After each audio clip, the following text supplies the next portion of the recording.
اعوذ باللہ من الشیطان الرجیم، بسم اللہ الرحمن الرحیم۔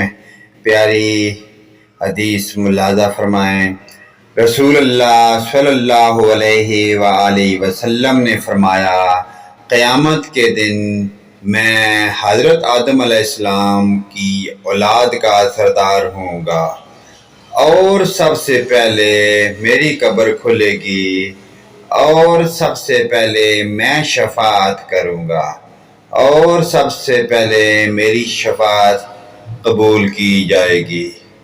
یا اللہ پاک ہمیں آپ صلی اللہ علیہ وآلہ وسلم کی شفاعت نصیب فرما، آمین۔ پیارے دوستو، یہ پیاری دعائیہ کلمات، پیاری حدیث دوستوں کے ساتھ شیئر کریں اور گھر والوں کے ساتھ بھی لازمی شیئر کریں تاکہ ہر مسلمان بندہ اس پیاری حدیث سے مستفید ہو سکے۔ ویڈیو کو لائک اور سبسکرائب کریں۔